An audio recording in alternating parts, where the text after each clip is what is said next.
Hi, everybody. Thanks for joining us today. We are going to talk about resiliency. Resiliency. This is a fascinating topic, something that's a little near and dear to my heart. And we're going to go over why resiliency is one of the most important factors to aging well.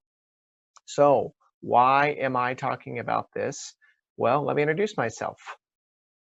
My name is Ben Chateau.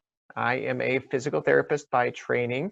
I've been a physical therapist since 2004. Presently, I'm the administrator of Signature Healthcare. We have house calls, home health, palliative, and hospice care. So it covers the gamut there. I'm also founder and editor of a website called thephysicaltherapyadvisor.com, thephysicaltherapyadvisor.com. And it's a website dedicated to help proactive adults of all ages understand how to safely self-treat and manage common musculoskeletal, neurologic, and mobility-related conditions. My practice has always been more orthopedic-based and exercise-based, and primarily has focused on the active aging adult. So I've spent most of my career working with the aging adult in different capacities and different levels, from 30 years old to my oldest being 103 years old. So I've really seen the gamut when it comes to that. I have a doctorate of physical therapy from Idaho State University and a bachelor's in science degree or health science degree from Boise State University, and I minored in gerontology, which is the study of aging. So you can see for a very long time, I have been interested in the human experience when it relates to aging, and then that lifespan of aging, particularly on the physical side, which is why I went into physical therapy way back when. So let's get into this, right? So what is resiliency? It is a very interesting topic, and there's lots of aspects to this, but defined for us today is resiliency is defined as an object's ability to return to its original form or position after being bent, compressed, or stretched. So when this definition is applied to a person, it kind of gives us a clue as to why some people will recover very quickly after injury or illness, and others are going to linger a little bit or maybe not recover, right? And we're going to discuss why that is, and more importantly, how can you change that, right? How can you become more resilient? That's the key for us. So we have to remember that in humans, it's not just about the physical, right? It's the whole being that we need to talk about here. So emotionally, mentally, socially, and spiritually all come together in how they affect us physically. Now, today's discussion is definitely about the physical portion of how to be resilient, but we cannot ignore the fact that these other types of resiliency, emotional, mental, social, and spiritual, have very, very important ramifications to how we respond physically and just how we respond as a total human, right? We can't ignore those things. But today we're going to focus on that physical part of it. So each characteristic of human resiliency definitely impacts the other, right? The physical impacts the social impacts the physical, or vice versa. And kind of understanding the interplay of the five really helps us get that whole big picture of who that person is, right? Because everybody's different in how we relate and handle certain circumstances, illnesses, injury, surgery, whatever it might be, right? So it's all handled a little bit different. And then the patterns of resiliency in others can really offer valuable clues on how we can all be more resilient. So that's the goal, because more resiliency equals better aging. And the goal here is healthy aging, right? A long lifespan does not matter if you don't have a good health span, right? So you can live a really long time, but if you're really unhealthy that whole time, that's not good. We want a long lifespan with a really long health span, and that's how we become resilient, or resiliency impacts that health span, was probably a better way to say that. And it's very, very individualized, right? So we are all different on that scale. Some of us are, just a little bit, some of us like this, and it may have been that way our whole life, or maybe it's changed, right? Maybe over your life, you've become more or less resilient, and that's usually somewhat dependent on genetics and also the choices that you make, right? The choices we make do matter, and we can impact our physical resiliency as well as our spiritual, emotional well-being. So our choices definitely matter. Of course, our age matters. When you're really, really young as an infant, you're kind of resilient, but only to a degree, right? You're also very dependent on your mother and your father to take care of you. As we get older, we really gain in resiliency, where your teens and your 20s are oftentimes your peak physical resiliency years. They're also not usually your peak spiritual or emotional years, which is probably a good thing, right? As we lose that physical resiliency, we can gain resiliency in other places to kind of plug the holes for what we may have lost a little bit from when we were younger. But it definitely makes a difference where you're at on the spectrum according to your age. And I would also say, in regards to that, it's important to keep in mind that because we are all on that spectrum, the goal of resiliency is to increase it, right? Because as we increase our resiliency, we can function within that boundary without having an issue. So if our resiliency is this big, right? So anything in between my two hands, your body can adapt and it can handle it. If it gets outside my hands, something happens, right?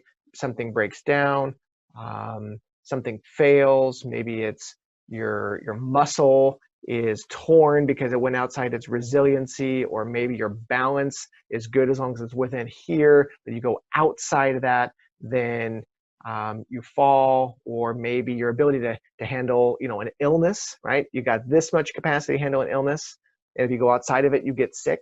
So our goal is to increase our resiliency so that it increases our margins for error. So that's really what we're talking about, right? How do we increase our body's margin for error? How can we handle more and not have ramifications from what we're dealing with in our personal lives, our environmental lives? Hopefully that makes sense. So what, from a physical standpoint, what impacts resiliency? Well, your age does. Sometimes it works for you, sometimes it works against you. And so age is a factor. Sleep quality, we all know this, right? Sleep quality is a factor. If you're tired and you're run down, you are not as resilient. Are you insulin resistant? Do you have diabetes? Guess what? Your resiliency shrunk just a little bit, right? So the better controlled your diabetes, the more resilient you are. Do you smoke? Again, decreases your resiliency. Not smoking increases it. How about other diseases? Urinary tract infections, flu, cancer, osteoporosis. All these other disease processes that a person can get will impact your resiliency, right? Shrinking it. Are they well controlled? Increases it, right? More margin for error. That's what we want. How's your nutrition? Are you eating a bunch of junk, right? If you're eating Doritos and Cheetos all day versus good vegetables and fruits, right? That's going to impact your ability. How much protein are you getting? Are you getting adequate protein to recover from your surgery? That's a thing. If you don't have enough protein, you can't have enough building blocks to improve. When we talk wound care, protein's a big factor. Not enough protein equals a slower healing wound. So what we put in our bodies matters, and it will affect our physical resiliency. Our beliefs, right? Back to that emotional side of who we are as humans. Do we really think we can get better? Doggone it, we will, right? There is that part of our body that needs to believe emotionally that we can improve, we will improve, we are strong, we are resilient.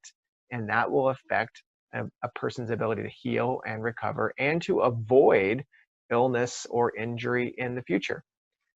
There's also just the bad luck factor, right? Sometimes we are hit with bad luck. I have had older adults well into their 70s and 80s, very active out there riding a bike, and doggone it, they got hit by a car. They weren't doing anything wrong, nothing on them. They had every precaution, they did everything right. It was just bad luck. And that happens too. Yeah. And all we can do is do our best to avoid situations that might impact our luck factor, right? Don't ride on the busy roads, stay on the green belt. You're less likely to get hit by a car. And I think genetics should be on there too, right? If you come from a good hardy stock, as they say, that's going to impact your physical resilience, right? How are your genetics impacting your aging? They are a factor, but our epigenetics, that is something that we can control. So, and that's controlled by our lifestyle choices, and those matter a lot. And they matter our entire lifespan, right? The sooner we address them, the better. But anytime during our lifespan, our choices matter. So how can we improve resiliency? Or more importantly, how can you improve your resiliency?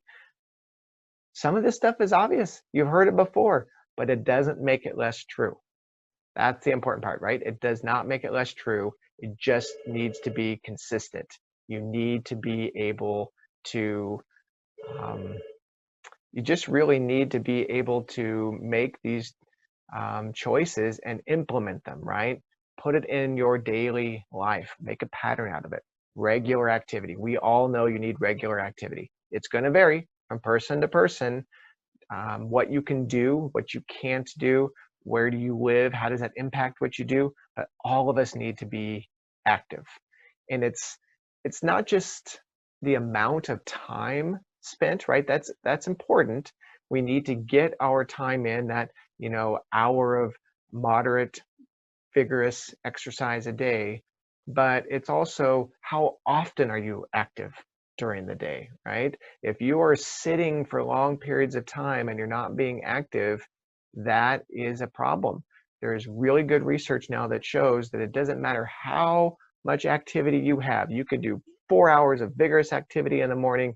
If you sit the rest of the day, that will increase your risk factors for stroke, heart disease, blood clots, and basically decrease your physical resiliency. So yes, you need that vigorous activity. It's really important, but you need regular activity throughout the day, and don't sit. Sitting more than 2 hours at any one period of time becomes detrimental to your health.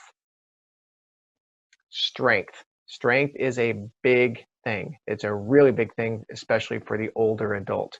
We need to maintain our strength. All of our activities of daily living are predicated on the fact you have the strength to do them. If you can't stand up from a chair, or if you can't get off the toilet, it becomes really difficult to manage your activities of daily living. So having that strength is important, right? It gives us physical resiliency. One of my people I like to listen to on the internet is Mark Ripito, and he's famous for saying, stronger people are just harder to kill. And it's kind of a crass way of saying the stronger you are, the more physical resilient you are. So increasing your strength. How we do that varies from person to person. What I can do will be different from what you can do, but what does matter is you're doing. You've got to do something. So strength training is critical. Range of motion, right? The older we get, we do get a little bit stiffer. The way our tissues are designed is it loses something called elastin over time. And that elastin is that elastic component, right? We lose that. We're just not as flexible as we were. When you're a baby, you are like rubber, right? You can bend, twist, and do all these things. And then as we get older, we lose that capacity to bend and stretch like we used to. However, you have to maintain what you have, and it's going to vary from person to person, right? So we want a joint to go through its full range of motion on a daily basis. This helps keep that joint surface coated in its normal lubricant, and that lubricant also has nutrients, and it keeps the stiffness away. It helps prevent arthritis. So it's really important that you maintain that range of motion. It can be through yoga, stretching, Tai Chi. That part doesn't matter that much. It's the consistency. It's the consistency that matters, right? Keep moving. Back to sleep, right? How many of us struggle with sleep issues? Especially if you watch too much TV. Get away from the news, right? We need to calm our minds. We need to have those naps. We need to have good sleep. Good sleep is where your brain recharges, right? It has its own cleansing procedure. And if you don't get to deep sleep, your brain is not going to clean itself out the way it needs to stay healthy. There's more and more research on Alzheimer's and dementia and how the lack of good sleep negatively impacts or increases your risk for those conditions. So sleep is so important. If you can't sleep, this is what I tell my clients, if you can't sleep, you can't heal. It's that big a deal. You've got to sleep. So prioritize your sleep. Do what you have to do. Get off your devices, read a good book, and take a nap once in a while too. I wish I could take more of. We've talked about healthy eating. What you put in makes a difference. You got to have those building blocks. We can't eat junk, right? So good food matters. Good food really does matter. And depending on where you're at in your health status, your diet has to change. So are you getting enough protein? Are you getting enough vegetables? Do you need to avoid carbs because you're insulin dependent or insulin resistant, I should say? All those things matter. So a healthy diet does vary from person to person, but I can tell you one thing, a healthy diet is not found in a box. So we need to eat more natural foods. We need to get adequate vegetables, adequate protein intake, and it will make a difference. And then of course, talk to your physician and your providers on what's the best diet for your particular health status. Relationships. This one is very, very interesting because there's a lot of research on this, and a person with healthy relationships is just more resilient in all areas of their life, right? So the people you are around and that support system matters. If you are feeling lonely, depressed, without friendships, that increases your risk of heart disease, stroke, heart attacks. And it's really, this was really a good study that I have up on this screen, and it really demonstrates the importance of having those healthy relationships. So those, and again, there's a lot of research on this, those that have a good support system live longer and they live healthier, right? Increased health span along with that lifespan. So it's something to take note of, and it's something to take serious. Our weight matters. If you're too heavy, you're not as resilient as you would be, right? So maintaining that healthy weight goes back to how much are you moving? What are you eating? How are you living your life? And we need to make sure we maintain the healthy weight. It will vary from person to person. Some people are going to be stockier build. Some people are a thin build, but we need to watch that healthy weight for you as a person. And I think your medical providers are really attuned to this, and it's something that you can speak with them about to find out where should you be for your current situation, because that also matters. Okay, so just some really important, I think, take-home messages is that physical resiliency, it's a sliding scale, right? This is not like you're set in stone. You're always right here. It will vary back and forth depending on what's going on. Have you had 3 nights of bad sleep? Less resilient. Did you get the flu and just now recovering? Less resilient. Did you end up in the hospital, pneumonia, urinary tract infection, whatever it might be?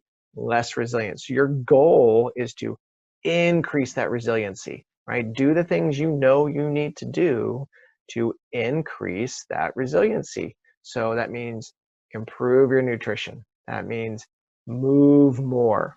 That means exercise, strength training, balance training, right? Increase that resiliency. Stay consistent with it, and realize that there are times where it's going to wax and wane. And so whenever you see that resiliency start to come in, how can you impact it? Let's say you had a surgery and you know your resiliency is down. Okay, you're working on getting it back up. What else can you do, right? How can you take those years of experience to make the other parts of yourself more resilient? We call our friends, right? Let our friends help. Have that relationship. We might want to spiritually be more involved, right? All those things will impact the physical resiliency too, right? So that as a person, that whole person, you are becoming more and more resilient. And then whenever you see a fluctuation in the negative, how can you impact it, right? And it doesn't always have to be what you can do physically right that second, because there might be a reason why you can't impact that yet. So let's address the other aspects of resiliency and do more on those things that you can control. Do you need to rest more? And then start plugging away at what you need to do physically, okay? And we hear this cliche a lot: don't let perfection be the enemy of better, right? None of us are perfect. None of us are going to do it right all of the time. Maybe Jack LaLanne, right? Maybe he had it right all the time, but the rest of us not going to have it right all the time. So can we just do better? That's all we're asking for, right? A little bit better, a little bit more strength training, a little bit more balance work, a little bit more yoga, a little more vegetables, right? A little more green beans, whatever it might be. A little more relationships with those that we care about. That will make a difference, because the ultimate goal here and the real take-home message is lifespan is something we are all striving to increase. But with lifespan, we need health span. And when you can combine a good lifespan with a good health span, that's how we age well. And I think our goal, for most of us anyways, is to age well. Whatever that might mean for you, we want to age well. So hopefully you learned something about physical resiliency, how that impacts your ability to age well, and some strategies that you can start with right now to improve that physical resiliency, right? Strength training, balance, cardiovascular exercise, being more active more frequently during the day, being consistent, engaging with others. There's all these strategies, and they can look different for everyone, but when you combine them together, it will make a difference for you. So thank you very much for joining me. I've really enjoyed our time, and I wish you all the best and healthy aging, everyone. Thanks.